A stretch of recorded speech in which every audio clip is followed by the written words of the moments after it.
What if I told you all you need is 1 hour per day to run your business? I know that sounds crazy because right now you might be spending 80 hours a week just to run your business. Well, I promise you that if you do what I'm about to share with you in this video, all you'll need is about 1 or 2 hours a day. That's it. I'm Steve Pellin, and I help small businesses have a great online presence with a great website, great tools to run their business, and I help them get leads online. Well, when I started my agency, I was overwhelmed. That's because I was everywhere at the same time. I had to create the leads, I had to do sales, qualify people, hire people, creating the visuals, the graphics, etc. I was doing everything from designing to accounting to sales to everything else. That's probably what you're doing right now. Honestly, I was probably working from 8 a.m. to 11 p.m. Maybe take a water break somewhere. Eventually, I almost broke down.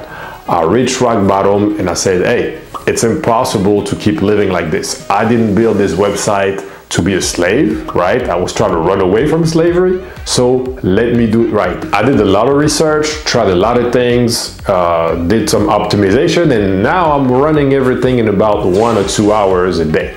Took me about 5 years to get there. So you can either go ahead and try and fail like I did, or you can learn from this video. So here's the framework. So I call this framework the Freedom Pyramid. It consists of 4 layers. So the first layer is your product. If you don't get this right, you may get in trouble. So the idea here is to create a product or service that's easily duplicatable. So the mistake I made early on in my career was to try to be the jack of all trades. Anything a client would ask me, I would do. So I would do graphic design, I would do ads, I would do copy, I would do websites, I would do hosting. So I would offer so many services that I was a B or a C at every service and not an A. So the other problem with this approach was the solution was always tailor-made. So you always had to reinvent the wheel when you were implementing the solution. Then I read a book called Build to Sell. We're gonna put the link in the description, amazing book.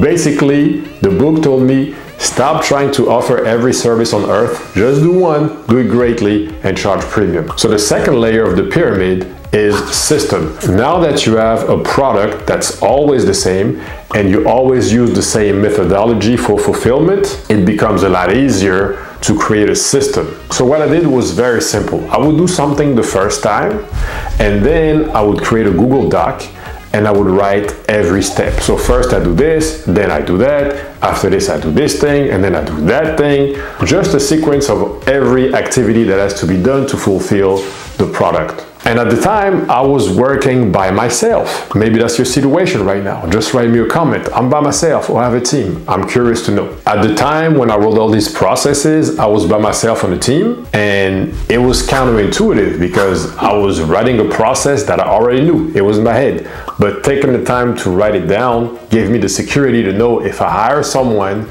I won't have to train them. They already have the process. Which brings me to the third layer, delegation. So now that I had all the processes in place, my first move was to hire an assistant. His objective was really simple. Let me have a lot of time that I can reinvest in building the business. So instead of writing emails, calling clients, replying to emails, and all those little repetitive tasks, I just gave him the process and then I just kept training them. So delegating was amazing for me. It would give me a lot of times, but you got to do it right. Okay. The first thing about delegation is hiring the right person, obviously, having the process, obviously, and also you got to be good at briefing someone, reviewing their work, and training them as time goes so they get better and better and better. So it's not, hey, go and do it. It's more like, hey, here's the process, here's what I expect.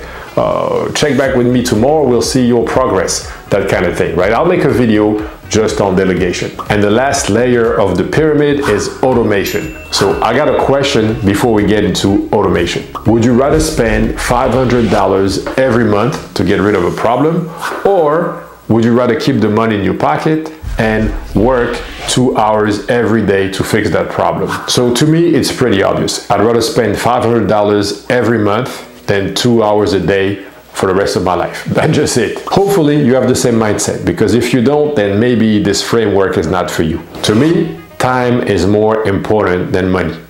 And when you have more time, you can make more money, right? Well, I have to admit, sometimes it's hard to know if you should keep the money or you should invest in a tool or a process or an employee or whatever. So here's what I do to make that decision. First, I'll think about my hourly rate. So I'll take my yearly income, I divide it by 2,000, and that gives me a pretty good idea of how much money I generate on an hourly basis. And then I make the decision. Would I really spend 3 hours on a $20 problem if I make $300 an hour? Probably not, right? And I can hear you. Most of that stuff is great, Steve, but I don't have time to hire someone. I don't have time to create processes. I don't have time to train someone. What if I hire someone and I train them and then they leave? I hear all this, right? So the first thing I'll tell you is the reason why you don't have time is because you didn't create the processes in the first place. So that's the first thing. The second thing is hiring someone, putting a system into place, training someone, mentoring someone on your team. This is the highest form of leverage, right? If you spend 1 hour with one of your team members and they become extremely productive because now they're pumped up, they got the energy, they got the motivation, they got the direction, they got the vision, you just saved yourself 40 hours of work. So 1 hour equals 40 hours of work. So you'd be completely crazy, in my opinion, not to delegate. And I know when someone leaves, it always hurts, but I think it's more of an ego thing, because if they did a great job, they've been really valuable, and if they kept all your processes up to date, it's gonna be pretty easy to replace that person anyway. So why not do it? So a quick recap. You didn't start a business to be a slave. You started a business to enjoy life, right? And have abundance in your life. So if you want to be free, use the freedom pyramid. Use that framework. I guarantee you it's going to work. Number one, stop trying to be the jack of all trades. Find one product, one niche, whatever, and focus on that product, right? If it's a service, productize your service. Make sure that the fulfillment of your service has predictable steps. Then create processes to explain each step. You can create a document, make it as simple as possible. You can also have some videos, create that process. Then you can hire someone to use that process for you and to keep that process up to date. Maybe you can use a person for some simple processes. Maybe you can use AI, no problem. Then try to automate as much as possible so you have more time to do what counts. Which leads me to my question, what are you going to do with all this new time that you're about to get? Now, if all this stuff intimidates you, make sure to contact me, Instagram.com/Steve Pellan, @Steve Pellan, STEVEPELLAN. Really, it's Steve Pellan, right? But we'll say Pellan, we'll Americanize this thing. All right, bye.